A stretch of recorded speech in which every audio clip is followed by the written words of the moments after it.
जितने आस्था चैनल पर कथा सुन रहे हो, जितने फेसबुक और यूट्यूब पर सुन रहे हो, बहुत सावधानी से सुनना। प्रदोष के दिन, जिस दिन मंगलवार की भौम प्रदोष का दिन हो महाराज, प्रदोष काल में प्रदोष के दिन शंकर भगवान को बीले का गुर्दा, जो बीला होता बील फल का अंदर का गुर्दा भाग शंकर के शिवलिंग पर प्रदोष काल में मल दिया जाए। मलने के बाद थोड़ी देर बाद उसको उठा लिया जाए, शिव जी का अभिषेक पूजन स्नान करा दिया जाए, पूजन स्नान आदि सब कराकर दिया बत्ती लगाकर भगवान शंकर के मंदिर पर ही बाहर बैठकर उस गुर्दे का थोड़ा सा भाग मुख में पालो, थोड़ा सा भाग लेकर आ जाओ। 7 से 8 दिन तक उस भाग का प्रतिदिन सुबह के समय पर सेवन कर लीजिए। कुरिये की प्रॉब्लम हो या मस्तिष्क से जुड़ी हुई प्रॉब्लम हो, वो समाप्त हो जाता है महाराज। भौम प्रदोष के दिन, मंगलवारी प्रदोष का स्मरण जो सुख दिया,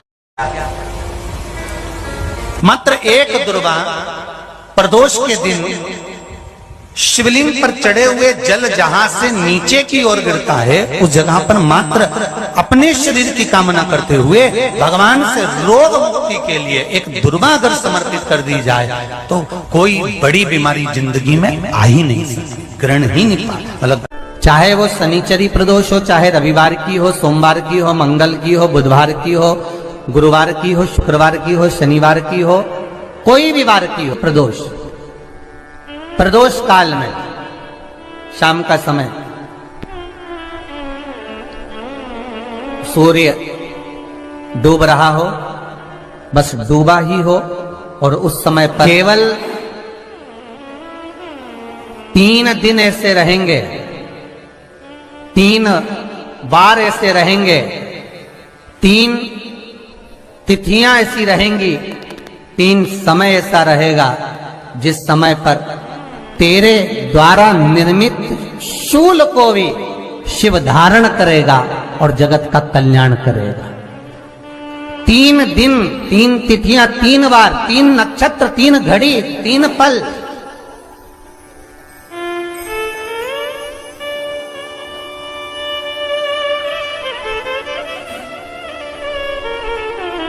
जिसमें बाबा शूल भी धारण करते हैं, और शूल अकेले धारण नहीं करते महाराज। जो धतूरा होता है ना, दर्शन करें धतूरे के, कांटे कांटे सा होता है धतूरा, तो वो धतूरे के साथ में बाबा शूल धारण करते हैं, बेलपत्री के शूल को। ये बहुत बहुत आनंदमय कथा है महाराज जी। जिसके जीवन में हमेशा कांटे ही मिले हैं, बेटी बड़ी हुई तो घर में मायके में दुख देखा, और मायके से गई ससुराल में तो ससुराल में दुख देखा, ससुराल में भी दुख देखने के बाद में भी पति को बहुत कुछ काम खुलवाया, बहुत धंधे खुलवाए, नौकरी लगवाई, पर वो पति बार बार छोड़ कर आ गया, बार बार तकलीफ भोग रहा है, बार बार कष्ट भोग रहा है।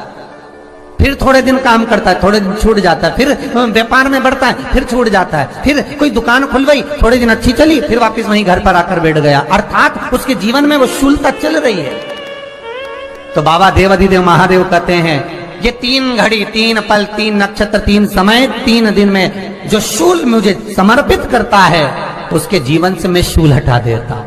वो 3 दिन लिखे स्कंद पुराण।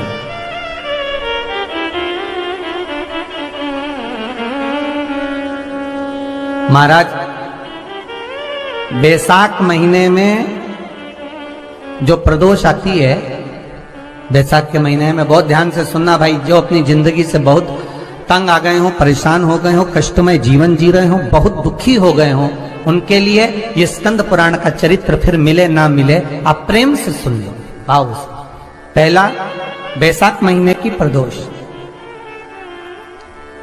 चाहे वो शनिचरी प्रदोष हो, चाहे रविवार की हो, सोमवार की हो, मंगल की हो, बुधवार की हो, गुरुवार की हो, शुक्रवार की हो, शनिवार की हो, कोई भी वार की हो, पर बैसाख महीने की प्रदोष, प्रदोष काल में शाम का समय सूर्य डूब रहा हो, बस डूबा ही हो, और उस समय पर सूर्य के डूबन के तुरंत बाद बाबा को धतूरे के साथ में बेलपत्री ना चढ़ाते हुए बेलपत्री के वृक्ष के 7 कांटे बाबा के शिवलिंग पर समर्पित करे जाते हैं महाराज, अपनी जिंदगी में अड़चनों को हटाने के लिए। फिर आप जिस व्यापार में उतरे, जिस व्यवसाय में उतरे, जिस नौकरी में उतरे, आप दिल से करें, आपको तरक्की मिलेगी। आप हार नहीं सकते, नीचे नहीं आ सकते, उन्नति पर ही चढ़ेंगे। एक वैशाख मास की प्रदोष, दूसरा शिवरात्रि के दिन मध्याह्न का समय। महाराज, जो बड़ी शिवरात्रि होती है माघ की, बड़ी शिवरात्रि के अंतर्गत मध्याह्न का समय, दोपहर के ठीक 12 बजे, चाहे फिर वो कोई भी दिन हो महाराज, शिवरात्रि जिस दिन पड़ रही हो,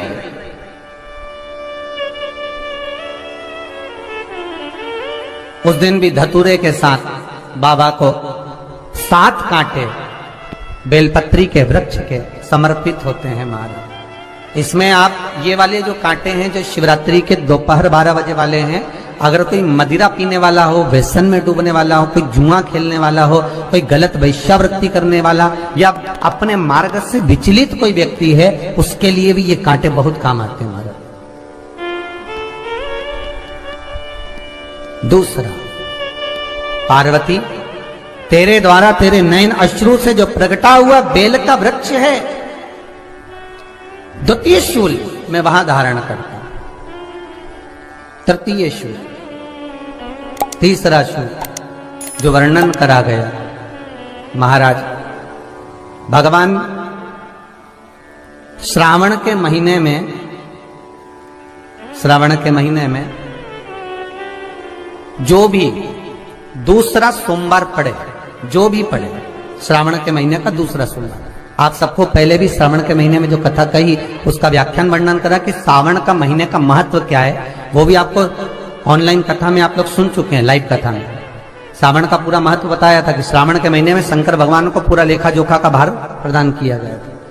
दूसरा सोमवार, श्रावण के महीने का जो दूसरा सोमवार होता है, उस दूसरे सोमवार में रात्रि के समय पर, अर्थात शास्त्र अब घड़ी और पल का स्मरण करेंगे तो रात्रि के बजेंगे 10 से 12 बजे महाराज, 10 से 12 के बीच में धतूरे के साथ बाबा को शूल समर्पित होता है महाराज।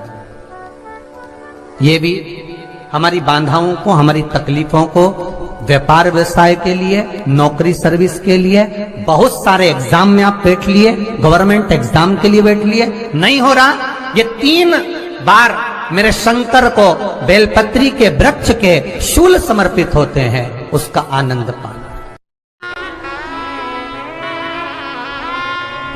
मेरी जीजियों, 2 चीजें बड़ा स्मरण में रखिएगा। एक, वैशाख महीने में मट्टी के पात्र का जल, अभी क्या चल रहा है, फागुन, अभी क्या चल रहा है, फागुन। जब वैशाख का महीना आए ना,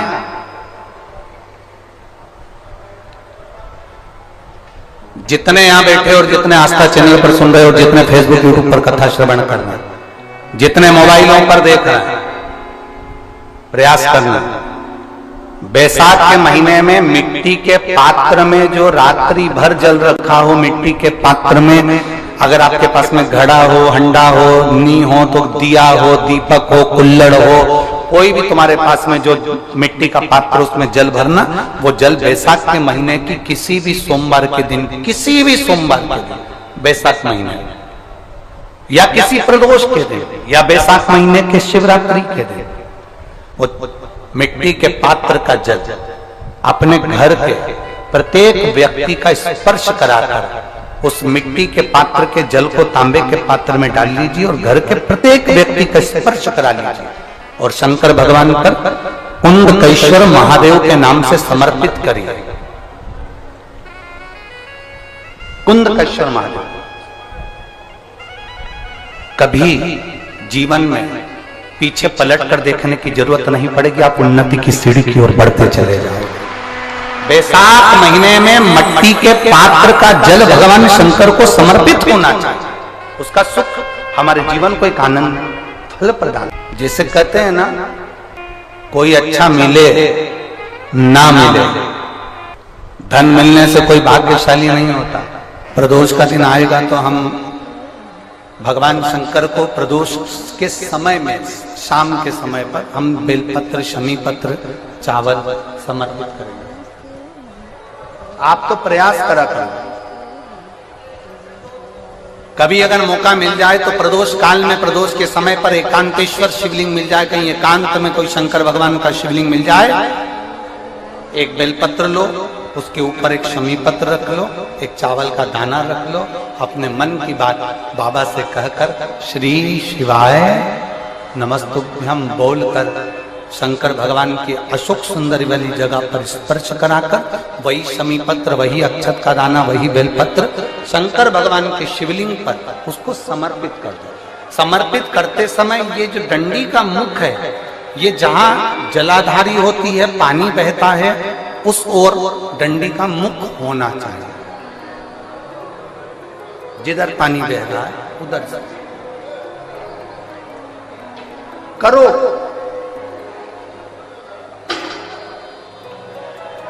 प्रदोष काल में करी गई आराधना, प्रदोष काल में किया गया भजन, केवल प्रदोष के दिन ही नहीं, प्रदोष काल में कभी भी शंकर को याद करो। वैसे तो शंकर भगवान को याद करने के लिए कोई समय निश्चित नहीं किया गया कि इस समय शिव जी को याद करना। मौत का और महाकाल का आने का समय कभी निश्चित नहीं होता। रोज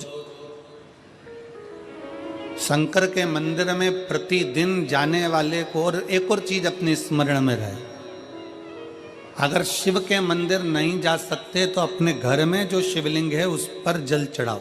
और यदि आप अपने शंकर के घर में शिवलिंग पर भी जल नहीं चढ़ा पा रहे हो तो किसी बेलपत्री का वृक्ष हो, उस वृक्ष के नीचे भी जल चढ़ाओ। और कभी मौका मिल जाए, कभी भगवान शंकर की बड़ी करुणा हो जाए, भगवान शंकर की बड़ी उदारता हो जाए, भगवान शंकर की बड़ी कृपा हो जाए, बड़ी कृपा हो जाए, भगवान शंकर जिस दिन तुम्हारे ऊपर बहुत बड़ी कृपा कर दे, किसी सोमवार को 3 नियम बना लो। जिस दिन मेरा भोले बाबा तुम पर कृपा कर दे, उस दिन सोमवार का एक नियम बनाओ कि महीने का एक सोमवार मुझे ऐसा करना है, 3 नियम धारण करना है महीने के सोमवार को। पहला, सुबेरे जाकर शंकर भगवान को 1 लोटा जल चढ़ाना है। दूसरा, दोपहर के समय पर जाकर मुझे बेलपत्री के वृक्ष के नीचे एक चावल का दाना रखकर बेलपत्री की 7, 11, 21, 108, 51 जितनी परिक्रमा आप लगा सकते हो वो लगाना है। और तीसरा, बेलपत्री के वृक्ष के नीचे और शंकर के मंदिर के दरवाजे पर मुझे एक घी का दीपक लगाना है। बस ये 3 नियम जिसने महीने में एक बार ले लिया, समझ लो उसको पीछे हटने की जरूरत ही नहीं, वो आगे ही बढ़े। महीने के किसी एक सोमवार का ऐसा नियम बना लो कि मुझे 3 नियम धारण करना है। महीने के किसी भी एक सोमवार को, हम ये नहीं कहेंगे कि तुम सोमवार 5 पढ़ रहे हैं तो 5 को करो, 4 पढ़ रहे हैं तो 4 को करो, 3 पढ़ रहे हैं तो 3 को करो। तुम तो महीने का एक सोमवार का नियम बना। और मेरी जीजियों से, मेरी बेटियों से जो विदेश में रह रही हैं, जो कहीं बाहर रह रही हैं, कहीं बड़े शहर में रह रही हैं, जो रोज मंदिर नहीं जा सकते, हर किसी महीने के एक सोमवार को भी ये नियम निर्धारण थे, तो उनसे कहेंगे कि 3 महीने में एक सोमवार का नियम बना लो। 3 महीने में नहीं बना सकते तो 6 महीने में एक सोमवार का नियम बना लो। और 6 महीने में नहीं बना सकते तो 1 साल में एक सोमवार का ऐसा नियम बना लो कि मैं साल का एक सोमवार ऐसा रहूंगी कि सुबह सोमवार के दिन मंदिर में जाकर जल चढ़ाऊंगी, दोपहर में जाकर बाबा को एक अक्षत का दाना रखकर, अक्षत का मतलब है कि बाबा मेरी दिनों दिन उन्नति करना। बेलपत्री के वृक्ष के नीचे जो अक्षत रखा जाता है वो उन्नति के लिए रखा जाता है। शंकर के शिवलिंग पर जो अक्षत रखा जाता है वो रोग मुक्ति के लिए रखा जाता है। अशोक सुंदरी पर जो अक्षत रखा जाता है वो संतान प्राप्ति के लिए रखा जाता है। षडानंद कार्तिकेय की ओर जो अक्षत रखा जाता है वह हमारे बच्चों की सुख समृद्धि के लिए रखा जाता है। विनायक की ओर, गणेश जी की ओर जो अक्षत रखा जाता है वह हमारे घर में कोई मंगल कार्य आ जाए उसके लिए रखा जाता है। और जो पीठिका होती है जिसपे शिवलिंग रखा होता है, पार्वती जी का हस्तकमल, उस पर अक्षत रखा जाता है तो नारी के अखंड सौभाग्य के लिए रखा जाता है। अक्षत रखने का भी तरीका है। एक चावल का दाना कहाँ रखा जाता है, क्यों रखा जाता है, कैसे रखा। अब कई लोग कहते हैं गुरुजी ये शिव महापुराण में आप ये नियम बताते हो, तरीका बताते हो। हम तो उनसे कहेंगे डॉक्टर के पास जाओगे तो डॉक्टर भी गोली लिखकर ये नहीं कह देगा कि ये सारी गोली एक साथ खा जा। डॉक्टर भी कहेगा ये गोली सुबह खाना है, ये गोली शाम को खाना है, ये गोली दोपहर में खाना, ये गोली भूखे रहकर खाना। बोलो सही है कि गलत है। ये रात्रि को खाना खाने के बाद खा लेना, ये खाना खाने के पहले, ये नाश्ते के पहले। और सुनो ये दवाई, ये वाली पीछे वाली जो दवाई लो ना इसको दूध से लेना, ये वाली जो दवाई लो ना इसको पानी से लेना। और सुनो ये डब्बी है इसको पानी में मिलाकर फिर पीना।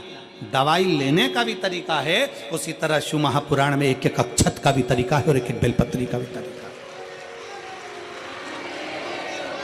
अब मान लो कई लोग कहते हैं गुरुजी आप ये तरीका बताते हो शिव पुराण के माध्यम से, कई लोगों के मन में संशय जागता है। तो अगर हम एक साथ चावल चढ़ा दे तो उसका क्या तरीका है? तो हमारा निवेदन है डॉक्टर जो दवाई ले एक ही बार में निपटा जाए, एक ही बार में खा ले।